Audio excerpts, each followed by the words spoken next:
Welcome to Dhruva online academy. This is Raju sir. So question చూడండి, భారత parliament ఉభయ సభల సంయుక్త సమావేశానికి ఎవరు అధ్యక్షత వహిస్తారు? Option A Rajya Sabha deputy chairman, option B భారత రాష్ట్రపతి, ఆప్షన్ సి భారత ఉపరాష్ట్రపతి, ఆప్షన్ డి స్పీకర్ అని ఇచ్చాడు.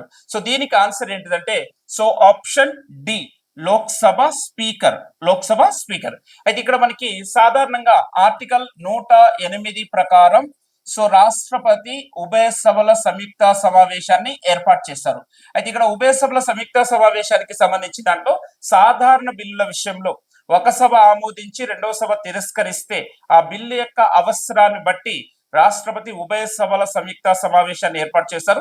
ఉభయ సభల సంయుక్త సమావేశానికి అధ్యక్షత వహించేది లోక్సభ స్పీకర్. ఒకవేళ లోక్సభ స్పీకర్ గైర్హాజరైతే లోక్సభ డిప్యూటీ స్పీకర్, ఒకవేళ లోక్సభ స్పీకర్ డిప్యూటీ స్పీకర్ గైర్హాజరైతే రాజ్యసభ డిప్యూటీ చైర్మన్ ఉభయ సభల సంయుక్త సమావేశానికి అధ్యక్షత వహిస్తారు. కాబట్టి దీనికి ఆన్సర్ ఏంటిదంటే ఆప్షన్ డి లోక్సభ స్పీకర్ అనేటువంటిది ఆన్సర్ అవుతుంది.